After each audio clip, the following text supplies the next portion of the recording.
अस्सलामुअलैकुम, good morning. New Pakistan की एक नई सुबह और मैं आपकी मेज़बान नबीहा एजाज। नाज़रीन, आज पूरी दुनिया में खुसूसी अफराद का आलमी दिन मनाया जा रहा है। हाँ, ये खुसूसी हैं क्योंकि ये मायूसी को गुनाह समझते हैं। हाँ, ये खुसूसी हैं क्योंकि इनका अज़्म चट्टान की तरह मजबूत है। हाँ, ये खुसूसी हैं क्योंकि ये चैलेंजेस से घबराते नहीं हैं। ये खुसूसी हैं क्योंकि ये किसी शख्स पर भी बोझ नहीं बनते हैं। ये खुसूसी हैं क्योंकि इनके कदम चाहे लड़खड़ाते हों लेकिन ये अपने मकसद से पीछे नहीं हटते, इनके इरादे लड़खड़ाते नहीं हैं। ये खुसूसी हैं क्योंकि ये शादी के लिए दौलत नहीं बल्कि इंसानियत, प्यार और मोहब्बत को तरजीह देते हैं। चाहे इनके हाथ नहीं दुआ के लिए लेकिन लब पर हर वक्त दुआया कलमात अदा रहते हैं। हाँ, ये खुसूसी हैं क्योंकि ये बुज़दिल नहीं हैं। ये खुदकुशी को हराम समझते हैं और ऐसी चीजों से नफरत करते हैं। हाँ, ये खुसूसी हैं क्योंकि हड्डियां चाहे टूटी हों लेकिन अपना हौसला ये हरगिज टूटने नहीं देते हैं। हाँ, ये खुसूसी हैं क्योंकि ये हर हालत में अल्लाह का शुक्र अदा करते हैं और ये कहते नजर आते हैं, तलातम खैज मौजों से वो घबराया नहीं करते। आइए मिलिए मेरे आज के मेहमान खुसूसी से।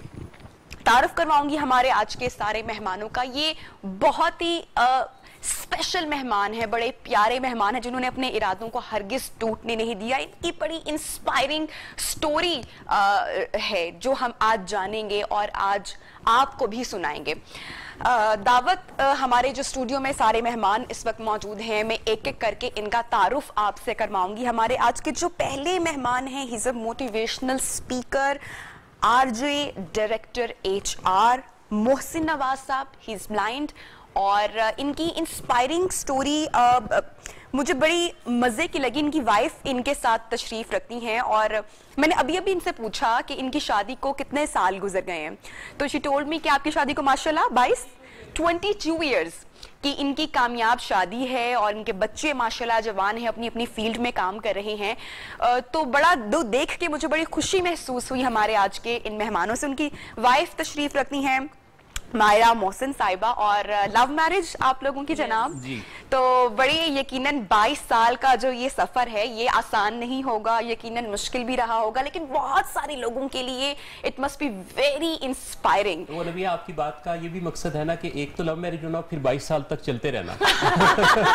हाँ, अक्सर ये हुआ है कि लव मैरिज जिनकी होती है ना तो लव फिर कहीं दूर चला जाता है। हाँ, तो ये हो जाता है। मैं देख रही थी अभी शो के आगाज से पहले जिस तरीके से अभी आप उनकी केयर कर रही थी, उनके माइक IFB की माइक की, और बहाने से जो मेरे उन्होंने बाल असल में दुरुस्त किए, दरअसल थोड़े से खींचे भी। अच्छा जी, हमारे जो अगले मेहमान हैं उनका भी मैं तारुफ आपसे कराती हूँ। ये भाई बड़ा जबरदस्त काम कर रहे हैं अपनी फील्ड में और सैयद आमिर जाफरी इनका नाम है। He is educationist, he is a social worker, आलमी सतह पर तालीम के लिए और कई समाजी फलाही तंजीमात के ये मेंबर भी हैं, एग्जीक्यूटिव डायरेक्टर हैं गजाली स्कूल सिस्टम के। और देहातों के जो स्पेशल बच्चे हैं स्पेशली इन्होंने उनके लिए जनाब बहुत जबरदस्त काम किया है। तो कितना आखिरकार इस में काम करने की जरूरत है, जो हमारी गवर्नमेंट है उसको कितनी उसकी इन्वॉल्वमेंट या तवज्जो दिलाने की जरूरत है, आज हम इनसे भी जानेंगे। और थैंक यू सो मच कि आपने वक्त निकाला हमारी आज की इस स्पेशल और खास ट्रांसमिशन के लिए। हमारी जो अगली मेहमान हैं कौसर सलमानी हैं, शी इज़ अ बैंकर, अपनी फील्ड में काम कर रही हैं और शायर भी हैं, भी शायरी भी करती हैं। तो आज इनसे हम कुछ आशार भी सुनेंगे, कुछ फरमाइश भी करेंगे। Great to have you on my show ma'am, बहुत शुक्रिया। और हमारे आज के जनाब जो आखिरी मेहमान राजा अब्बास, इज़ अ हैंडीकैप, लेकिन भाई इन्होंने अपने इरादे तोड़े नहीं बल्कि ये बड़ा अच्छा पेंट करते हैं और आज उनके जो स्किल्स हैं वो सिर्फ हमारा ना सिर्फ नियो पाकिस्तान, नियो टेलीविजन, बल्कि पूरा पाकिस्तान आज देखने वाला है। सो भाई बहुत शुक्रिया हमारे सारे मेहमानों का, लेकिन आगाज सबसे पहले चूंकि मुझे बड़ी इंस्पायरिंग स्टोरी लग रही है मोहसिन साहब की, क्योंकि लव मैरिज है, 22 साल हो गए भाई, तालियां आनी चाहिए एक तो इनके लिए। और ये अभी हमें ना मिर्चें लेके आनी चाहिए थी, जो आप और हमें मिर्चें माशाल्लाह नहीं भाई, मेरी वो वाली नजर नहीं, मतलब कि बड़ा मैं तो देखती हूं कि मिथ है ना कि नजर लग जाए। और वैसे मेरा इसमें नजरिया ये है कि नजर उस काम को नहीं लगती जो काम किसी के लिए फलाह का मैसेज लगता है, वो खुद सदका जारिया होता है। तो आपको तो इजाज़ है माशाल्लाह, जिस तरह आपने प्रोग्राम को ओपनिंग की ना कि हाँ ये खुसूसी है, आप बहुत ही खूबसूरत बात कर रही थी। और मोहसिन का दिल चाह रहा था कि हाँ मैं खुसूसी हूँ। मैं जब बात कर रही थी मेरा दिल चाह रहा था कि बोलती रहे और हम सुनते रहे। वैसे ये मुश्किल ही करने देते, जब हम प्रोग्राम कर रहे होते हैं ना, मोहसिन क्या होता है कि माइक मेरे ही पास रहे, मेरे बटन भी इनके। अच्छा, आप लोग इकट्ठे होस्ट करते हैं, जो आरजे इकट्ठा आप लोग आपका शो होता है। 16 ईयर से हम कर रहे हैं प्रोग्राम। तो वो पैनल इन्होंने संभाला होता है, बटन्स पे इनकी जारादारी होती है, तो दूसरा सारा सिस्टम वहाँ भी सारा होता है। और खास उसमें मजेदार सीन ये होता है कि जब मेरे और इनके ताल्लुकात में, यानी हम दोनों ने नाचाकी सी हुई हुई होती है, यानी हमने बात ऑन एयर जब की और आपस में जब हमने नोक-झोंक करनी होती है ना गाना चला के, असल तो प्रोग्राम असल शो वो होता है। अच्छा चले मुझे बताएं कि ये जो मोहब्बत में अभी आप दोनों के बीच में देख रही हूँ, इस मोहब्बत का आगाज कहाँ से हुआ और कब हुआ? ये मोहसिन को बहुत शौक है बताने का, मोहसिन बताएं। एक दिन टेलीफोन की घंटी बजी, रॉन्ग कॉल तो नहीं थी वो जिससे होती थी? कहने लगी मैंने आपको बहन की शादियों की, आपकी बहनों की शादी की मुबारकबाद देने के लिए फोन किया है। ये 1997 की बात है। और फिर कहने लगी कि मैं आपके लिए कुछ करना चाहती हूँ, तो किताबें इन्होंने मुझे रिकॉर्ड करके भेजना शुरू कर दी। पहला इनकी तरफ से ईद कार्ड मुझे जो आया उसकी बहुत ही अच्छी खुशबू थी और ताल्लुक म्यूजिक भी था उसमें, तो खैर वो दोस्ती हो गई। फिर कुछ अर्से बाद मुझे मशवरा दिया कि आपकी शादी भी होनी चाहिए। अच्छा, तो बातचीत होती रही इस अरसे में? हाँ, गपशप होती रही ना। अच्छा, तो मेरा दोस्ती हो गई, अच्छी दोस्ती हो गई। और अच्छा, मैंने इनसे ये कहा कि जितने खदशे मेरे साथ चलने में है, तो राहे पे रुक और उन्हें अपनी आंखों में तरतीब दे कि अभी तेरे हाथों का हाथ फैसला तेरे हाथों में है। ये कौसर सलमानी की मौजूदगी की वजह से शेर नज़्म की। तो अच्छा, वो फिर खैर जनाब इन्होंने कहा जी मैं आपके लिए ना रिश्ता ढूंढती हूँ। उन्होंने रिश्ता काफी अर्सा ढूंढा, तो फिर कोई रिश्ता मिला नहीं। तो एक दिन मुझे कहने लगी कि मेरा ख्याल है ये मुश्किल फैसला मुझे ही करना पड़ेगा। बस और कितना अर्सा हुआ ये बातचीत करते हुए, बात यहाँ तक पहुँचने में? ये तकरीबन कोई 6 मंथ्स हुए। 6 मंथ्स। क्योंकि इनके साथ कुछ ऐसी सिचुएशन हुई थी कि मुझे लगा कि ओ माय गॉड इतनी ये प्रॉब्लम है। आपने इतना बोल्ड डिसीजन, माशाल्लाह, इट्स अ ग्रेट डिसीजन, माशाल्लाह। लेकिन आज से इतने साल पहले मुझे क्योंकि जानना है कि जब आपको ये सोच एक तो आई कैसे आपके जहन में, आपको इनकी बातें पसंद थी, आपको इनकी पर्सनालिटी, शख्सियत ने इंस्पायर किया? ये है कि हमारी टेलीफोनिकली बात होती थी कि मतलब अगर कोई बुक देनी है इनको, रिकॉर्ड करके वो दी या कुछ ऐसे हल्की फुल्की बात, तो वो फिर है कि फिर मुझे इनके घर में कुछ ऐसी सिचुएशन हो गई थी, इनकी मदर को कहीं जाना पड़ा था कि इनको रोजा रखवाने के वाला भी कोई नहीं था घर में, ऐसी कोई मतलब ये थे इनके फादर थे। तो मुझे लगा कि ओ माय गॉड इनके घर में ऐसी सिचुएशन है कि ये रोजा रखने की भी इनको जो है ना वो नहीं है। ये तो खैर ऐसे ऊपर से बात करें, असल में तो बहुत पसंद करती थी। नहीं, यही बात है। मैंने इनको देखा हुआ भी नहीं था, तो मैंने वो तस्वीर भी नहीं देखी थी। हाँ भाई, वो व्हाट्सएप का दौर थोड़ी था। तो पहली मुलाकात बताएं ना जरा, थोड़ा सा, फौरन शादी का ना बताएं हमें जरा। के बाद फिर ना सबने कहा भी कि नहीं देखना चाहिए, मुझे इनको देखना चाहिए, इनके फ्रेंड्स ने कहा। तो मैंने कहा डिसीजन ले लिया, इतनी बाब मरवत थी, अब डिसीजन वापस तो नहीं लेना। तो फिर है कि मरवत में बेचारी मारी गई। मैंने निकाह पे देखा, तो मैंने कहा जो होना था हो गया। घर वालों को बताया आपने? तो जी, वो जाहिर है कि कायल करना पड़ता है। कैसे कायल किया? जाहिर है उनको बताना पड़ता है, थोड़ा उनको भी समझने में टाइम लगा कि हम कैसे इस तरह से कर देना। तो फिर ठीक है, राजी हो गए थे और फिर हुआ। मुश्किल जी मुश्किल तो आती है, जाहिर है कि। और मुझे ये था कि कोई ये भी मिजरेबल तरीके से इनको हाय बेचारी इसने इससे किया, तो मैं ये नहीं चाहती नहीं ऐसा रिलेटिव्स की तरफ से ऐसे कोई रिमार्क्स आए कभी किसी ने। लेकिन वो देखे ना, ये तो हकीकत है ना कि हम तो एक ऐसे माशरे का हिस्सा हैं जहाँ पर लोग हाय हो ब्ला ब्ला ब्ला बड़ा वो करते हैं, बहुत ज्यादा। हेलो हाय करे ना करे, हाय हाय हाय हाय जरूर बहुत ज्यादा हम लोग बहुत ज्यादा ये हमने ऐसे वाले तो ची वाले जो है ना, ओ कितना प्यारा बेचारा, अच्छा नहीं देखे इतना ना फील किया करें, पढ़े लिखे नहीं है ना। नहीं मैं नहीं फील करी, मतलब हमने फेस किए हैं, लेकिन हम हर जगह हमने एंजॉय किया है, हम पब्लिक प्लेसेस पे गए हैं। हुआ ये कि शादी के कुछ ही अर्से बाद ना इनके इंटरव्यूज छपने लगे, मेरा और इनका, तो वो उससे भी बड़ा फर्क पड़ा, क्योंकि नेशनल लेवल पे जब ये रिकॉग्निशन मिला तो उससे आहिस्ता आहिस्ता आहिस्ता अच्छा फिर मिसाल जब बनती गई। तो नबिया एक बड़ी ख़ास बात जो यहाँ शेयर करूंगा कि तकरीबन 7 शादियां तो हमारे नोटिस में हैं जो किसी स्पेशल पर्सन ने, किसी नॉर्मल पर्सन ने किसी स्पेशल पर्सन से की। अच्छा, इससे बहुत खुशी हुई कि इसका मतलब है कि कोई ट्रेंड सेट हुआ। फिर इसी तरह जब मैंने रेडियो का प्रोग्राम करना शुरू किया तो उसमें भी ऐसे ही था कि मेरे बाद भी अब तक 11 ऐसे पर्सन्स हैं जो कि स्पेशल पर्सन्स हैं, कहीं ना कहीं से रेडियो प्रोग्राम कर रहे हैं, टीवी पर भी प्रोग्राम्स होस्ट करने का मौका मिला। तो हम दोनों की ज़िंदगी में ख़ास जो एक पहलू है, जितने लोग मिलते हैं, बल्कि पावर कपल कहा जाता है, और उनको पावर कपल अल्हम्दुलिल्लाह आज आप लोग जाके जरूर फिर मिर्चें मारिएगा। नहीं वो चलता है हमारे साथ, तो हम तो ये नहीं है कि हमने कभी लड़ाई नहीं की, हम लोग बहस भी करते हैं। अच्छा चलिए, हमने अभी प्यार मोहब्बत की बातें की है ना, हम लोग तो अभी जरा थोड़ी सी वो जो है वो लड़ाई और बहस की भी, तकरार की बातें भी करेंगे, लेकिन जरा बाकी मेहमान उनको भी शामिल गुफ्तगू करते हैं और उनकी भी जो स्टोरी है वो हम जानते हैं। तो जरा पहले आमिर साहब, एक तो सबसे पहले मैं आपको मुबारकबाद कहना चाहूंगी इस वजह से क्योंकि बहुत कम लोग होते हैं जो कि इतना अच्छा काम कर रहे होते हैं, लोगों के लिए जो काम करते हैं। अपनी जिंदगी तो संवारता हर शख्स ही है या संवारने की दौड़ में लगा होता है, लेकिन बहुत कम लोग होते हैं जो कि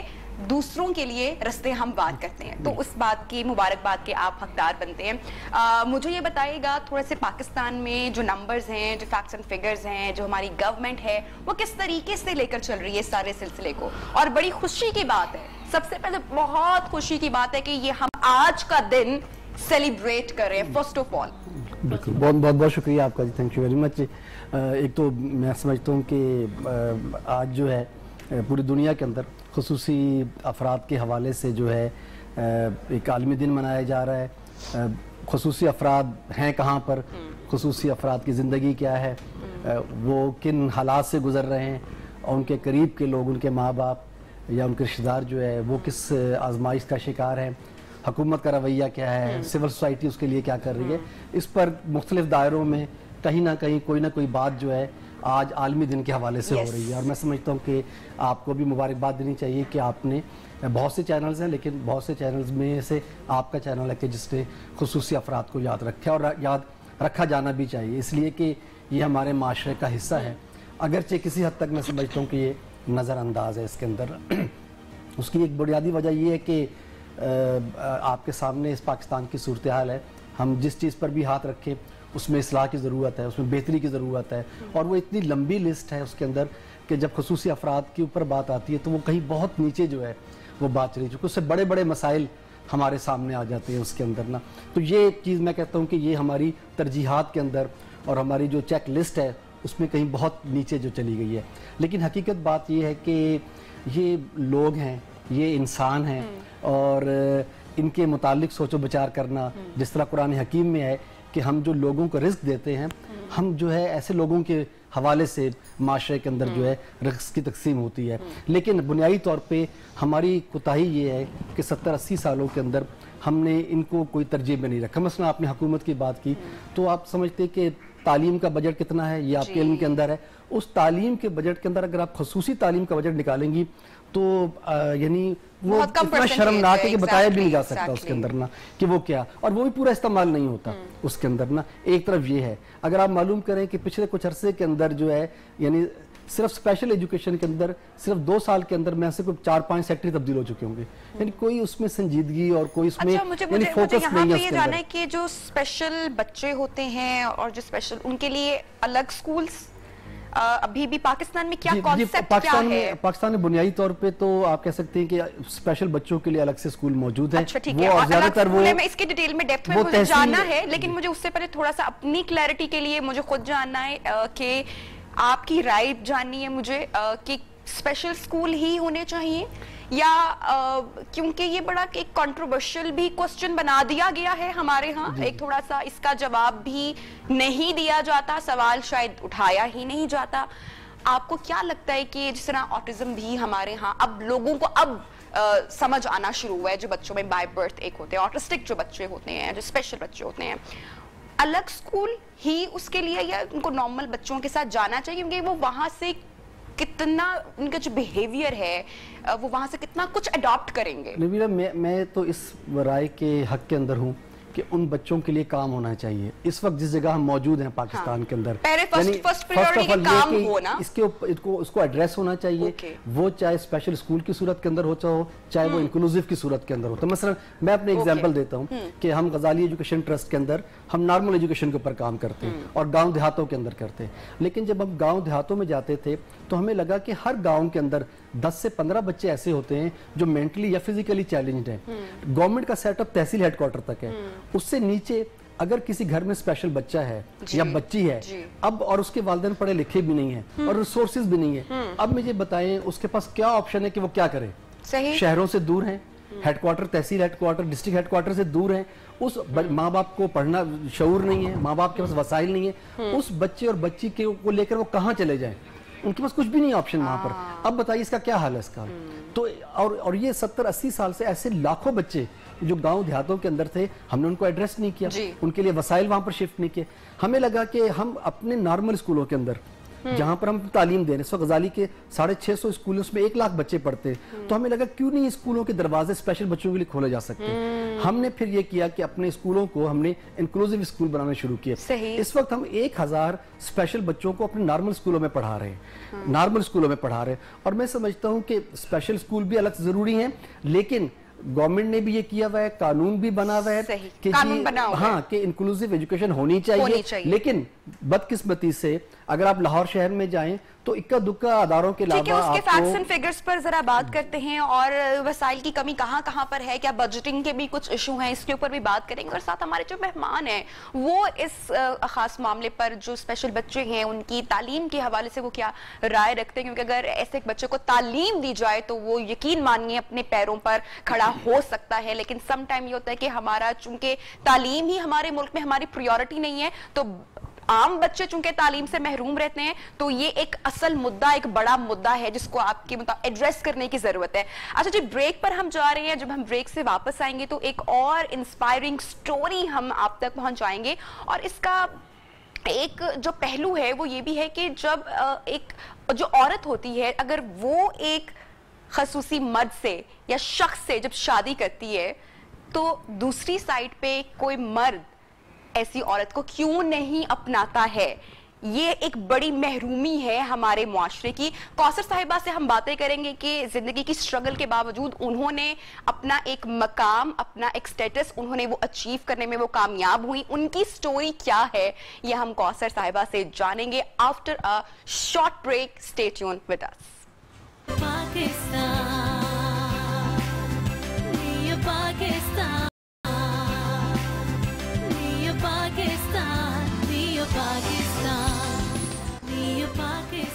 वेलकम बैक जी। प्रोग्राम में एक मरतबा फिर से आपको खुशामदीद कह रहे हैं। और ब्रेक से पहले जैसे कि हमने आपको बताया कि कौसर सलमानी साहिबा से हम गुफ्तगू करेंगे और उनकी कितनी इंस्पायरिंग स्टोरी है वो हम आपको सुनाएंगे। तो कौसर साहिबा, सबसे पहले तो हम आपको बहुत खुशामदीद हमारे शो में कहते हैं और मैं जानना चाहूंगी कि आपकी जो कहानी है वो क्या है? जी, सबसे पहले तो बहुत बहुत शुक्रिया। मैं बता दूं कि मैं कराची से आई हूँ और मुझे बड़ा अच्छा लग रहा है जो सुना था कि लाहौर वाले बहुत मेहमान नवाज होते हैं, तो माशाल्लाह यू प्रूव्ड। बहुत अच्छा लग रहा है। आपने जिस तरह से इंट्रो किया कि खुसूसी ख़ास लोग ना, तो अल्लाह ताला की तरफ से थोड़ी सी वदियत होती है। कौसर सलमानी मेरा नाम है और 1 साल की उम्र में पोलियो हो गया था मुझे। तो जाहिर है जब छोटा बच्चा पैदा होता है और पोलियो का शिकार या किसी भी डिसेबिलिटी का होता है, तो वो उस वक्त उसकी नहीं, उसके वालिदैन की आजमाइश होती है।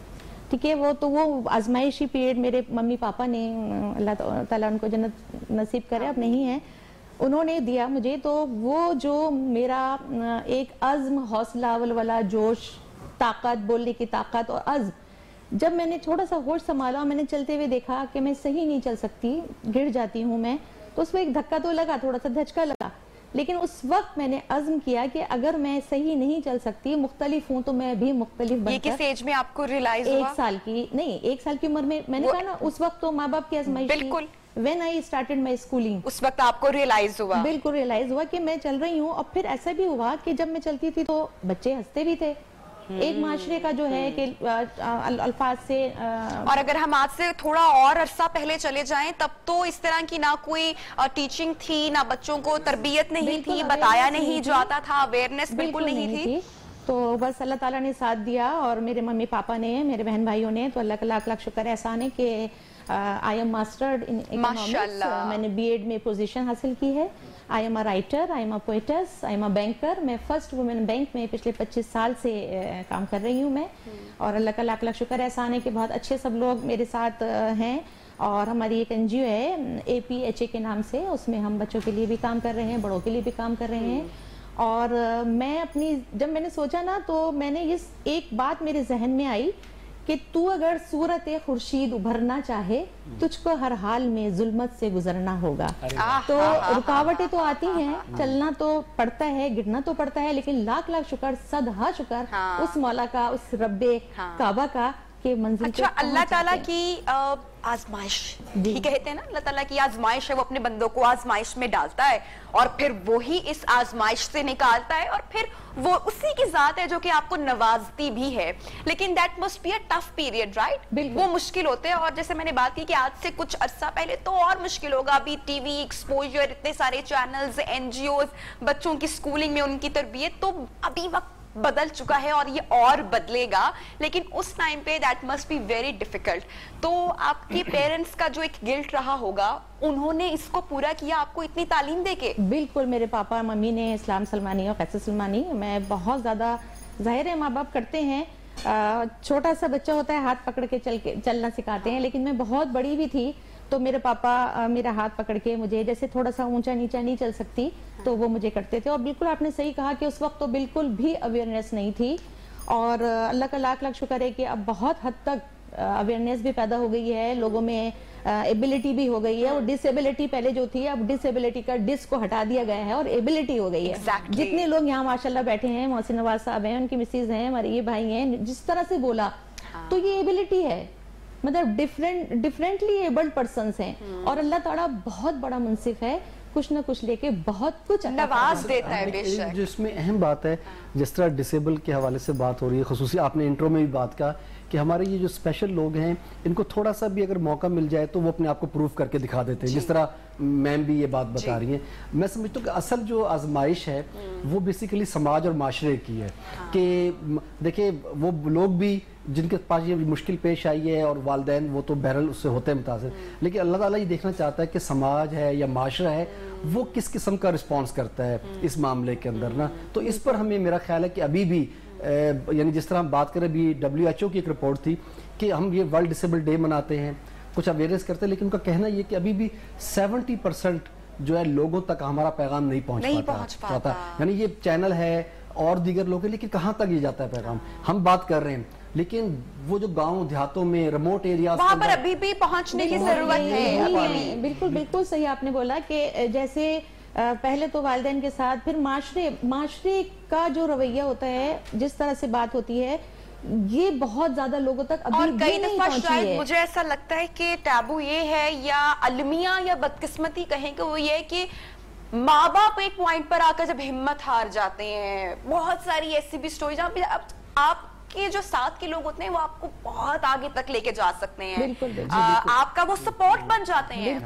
वो आपकी जैसे आपकी आंखें बन जाती हैं, आपके हाथ बन जाते हैं, आपके पाँव बन जाते हैं। कुछ पेरेंट्स ऐसे होते हैं वो अपने इन स्पेशल बच्चों की वो घरों में रखते हैं, केयर नहीं करते, उनके लिए वैन्स लगवा के उन्हें स्कूल तक नहीं भेजते। मैं बच्चों को स्पेशली जब भी देखती हूँ और ऑटिज्म के ऊपर जब भी, चूंकि अब बहुत बात होती है, पहले लोगों को पता ही नहीं था ना, वो जानते ही नहीं थे, वो ऑटिज्म वर्ड से वाकिफ ही नहीं थे, तो वो उनको कैसे एजुकेट करते, उनको कैसे उनमें बेहतरी लेकर आते। तो अभी इस चीज को आई एम ग्लैड कि हम अब उस जानिब बढ़ रहे हैं एक्चुअली। लेकिन उसमें एक स्टेप हमें और है, यानी आगे जाने की जरूरत है कि यानी यहाँ तक तो बात आ गई है कि एक्सेप्टेंस भी आ रही है, अवेयरनेस भी आ रही है, अब लोग उनके साथ एक मोहब्बत का रवैया, उनको पहचान जो है वो माशरे के अंदर हो रही है।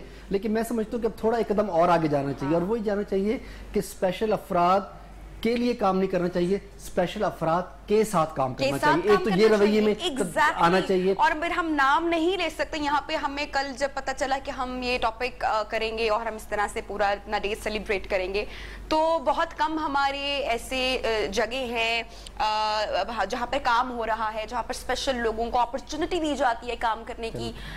तो लाहौर में ऐसे कुछ रेस्टोरेंट्स या कुछ ऐसी जगह हैं जहाँ पर स्पेशल लोग काम करें। एंड मुझे बड़ी खुशी महसूस होती है, कल भी मैंने बात की हमारी टीम से कि इतना अच्छा लगता है कि वो लोग कितने जैसे दिल से काम कर रहे होते हैं, इतनी खुशी से काम कर रहे होते हैं। तो वो हमसे बढ़कर है, हमसे कम तो बिल्कुल भी नहीं है। एक्चुअली उन्होंने अपने आप को मनवाना होता है, उनके अंदर जो कमजोरी होती है ना, वो कहते हैं कि कोई ये ना हमें कहे इस वजह से ये काम नहीं सही कर रहा, तो वो उसे अपनी कमजोरी को हाइड करना चाह रहे होते हैं और वो बढ़ के काम करने की कोशिश करते हैं। और नबीहा, अल्लाह का शुक्र है कि काफ़ी अवेयरनेस जैसे कि सर ने कहा आ चुकी है, लेकिन अभी भी हम लोग तो अल्लाह का शुक्र है कि बोलने के काबिल हो गए हैं, आने के आगे हैं। और मैं कौसर सलमानी नहीं हूँ, मैं तमाम स्पेशल जो WWD वुमेन विद डिसेबिलिटी की नुमाइंदगी करते हुए, मतलब जाहिर है उनकी बात मैं करती हूँ कि अभी भी बहुत सी जगह पर ऐसी बात नहीं है। इंटीरियर में जाएं, गाँव के इलाके हैं, अगर वहाँ पे कोई डिसेबल पैदा होता है तो उसको वो कहते हैं अल्लाह अल्लाह का बंदा है, ये अल्लाह वाला है, ये कमरे में बंद करके और उसको खाना दे दिया। भाई ऐसी बात नहीं है। जो स्पेशल पर्सन्स होते हैं उनकी नॉर्मल लोगों से ज्यादा एहसासात हैं, ज्यादा जज्बात हैं, ज्यादा लगन है, ज्यादा जज्बा है, ज्यादा प्यार है, ज्यादा अकीदत है, ज्यादा कुव्वत है। उनको सामने लाके तो देखे ना।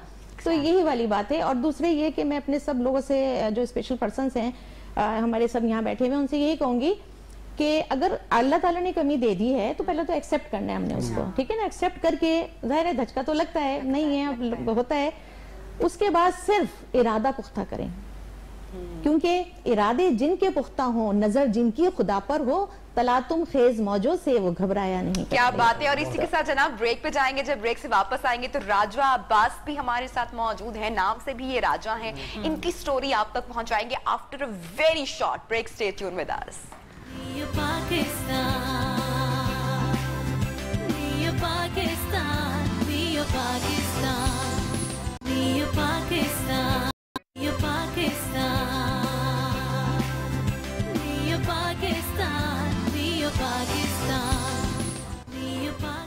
Welcome back. प्रोग्राम में एक मर्तबा फिर से आपको कहते हैं खुशामदीद। और बहुत अच्छा महसूस हो रहा है, बहुत अच्छा लग रहा है मुझे हमारे आज के मेहमानों से मुलाकात करके और ये देख के कि ये कितने मजबूत हैं और अपने इरादों को ये टूटने नहीं देते। और उस राह पे ये लोग मुसलसल इन्होंने स्ट्रगल की और गामजन हैं, अपनी मंजिल की जानिब मेहनत कर रहे हैं।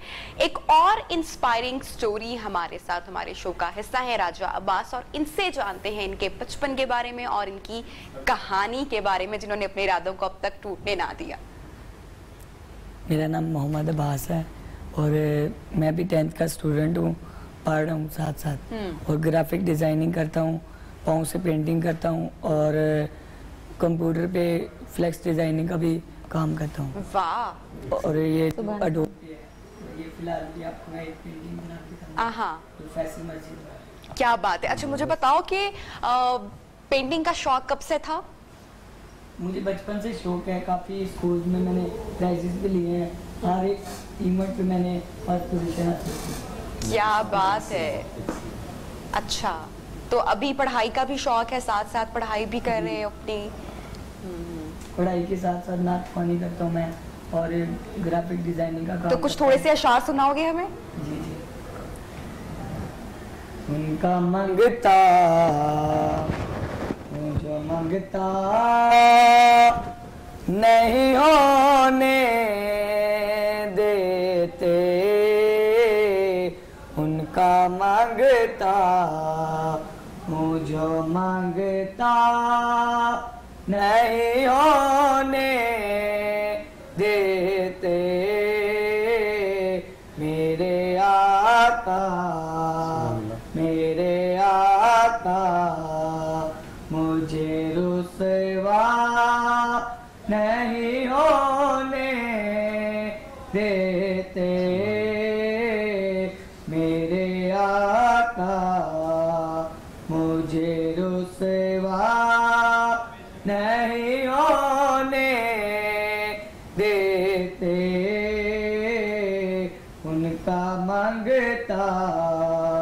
हूँ जो मांगता नहीं होने देते, अपने मांगतों की वो फेरे से में रखते हैं मुझे, अपने मांगतों की वो फेरे से में रखते हैं मुझे, मुझको मोहता, मुझको मोहता, मुझको मोहता ये किसी का नहीं हो सुभान अल्लाह, देते, मुझको मोहता ये किसी का नहीं होने देते, उनका मांगता। बहुत खूब, बहुत खूब, बहुत खूब। अच्छा, पेंटिंग का शौक आपको, और मुश्किल शौक, मतलब कि मुझे भी शौक था पेंटिंग का और मैं बहुत ही वाहियात पेंटिंग करती थी। तो आपकी पेंटिंग मुख्तलिफ प्राइजेज आपने जीते, तो मैं बड़ी मुंतजिर हूँ, मैं वो देखूंगी। लेकिन उससे पहले मुझे थोड़ा सा बताओगे अपने बचपन के बारे में, तुम्हारे पेरेंट्स की जो स्ट्रगल थी उसके बारे में, कैसा महसूस करते थे, थोड़ा सा बताओगे? जब मैं छोटा था तो मैं गिरता बहुत था, तो खड़ा नहीं हो पाता था, तो मेरी अम्मी अब्बू ने मुझे फिर बैलेंस करवाया। काफ़ी एज तक मैं 10-12 साल तक अपने पाँव पे खड़ा नहीं हो सकता था, गिर जाता था। तो मुझे फिर उन्होंने चलना सिखाया, उठाया, काफ़ी बाहर लेके गए। तो फिर हमने एक स्कूल देखा, मेरे पापा ने, ये गैलेक्सी फिरोजपुर रोड पे स्पेशल पर्सन का स्कूल है, PSRT हाई स्कूल। वहाँ पे स्पेशल बच्चों के लिए काफ़ी चीज़ें हैं, हर चीज़ है वहाँ पे। यहाँ तक कि मसनूई टांगे भी वहाँ पे बच्चों की लग जाती हैं। तो वहाँ पे मुझे एडमिशन हुआ, जो कि बहुत ही मुश्किल एडमिशन वहाँ पे बच्चे का होता है। वहाँ पे मैंने जाके देखा कि मेरे जैसा एक लड़का था जिसके बाजू नहीं थे, और वो भी काम वहाँ पे करता, व्हीलचेयर यूज़र थे वहाँ पे। मैंने जब वहाँ पे जाके देखा तो मैंने कहा ये भी तो बच्चे हैं जो यहाँ पे अपनी ज़िंदगी गुजार रहे हैं, तो मैं क्यों नहीं गुजार सकता। तो उधर से मैंने वहाँ से बच्चों को देख के हिम्मत शुरू की, और आज मैं इस मुकाम पे हूँ। अब्बास, हिम्मत आपकी बना कौन, हाथ आपके बना कौन? मेरे पेरेंट्स। आपके पेरेंट्स ने आपका साथ दिया, और दूसरे नंबर पे स्कूल वालों ने, जो स्कूल वालों ने मुझे हर जगह पे कंपटीशन करवाए, हर चीज पे मुझे साथ दिया। कॉन्फिडेंस आपको वहाँ से स्कूल में जाके आपको मिला। इसमें एक मैं यहाँ बात कहना चाहता हूँ कि ख़ास तौर पे जिस तरह अब्बास भी ये बात कह रहे हैं कि हम स्पेशल यानी अफराद की, बच्चों की तो बात कर रहे होते हैं और उस पर हमारा फोकस भी होता है, लेकिन मैं समझता हूँ कि उसके साथ साथ उतना ही अहम रोल उनके वालिदैन का होता है। अभी आपने जो सुनी सारी बात आपने उसके अंदर उन वालिदैन की हौसला अफजाई करना, उन वालिदैन को प्रोटोकॉल देना, ठीक है, ये हमारा माशरे का जो है ये होना चाहिए इसके अंदर। यानी मुझे कई दफ़ा लगता है कि वो वालिदैन ज़्यादा डिप्रेस हो जाते हैं, उन्हें अपने ख़ानदान से सुननी पड़ती है, उन्हें रोज़ाना अपने बच्चों को अपनी आंखों से देखना पड़ता है, उन्हें सारी मुश्किलात अपने ऊपर गुजारनी पड़ती हैं उसके अंदर, और फिर भी चेहरे पे मुस्कुराहट रखनी होती है अपने बच्चे के लिए ना।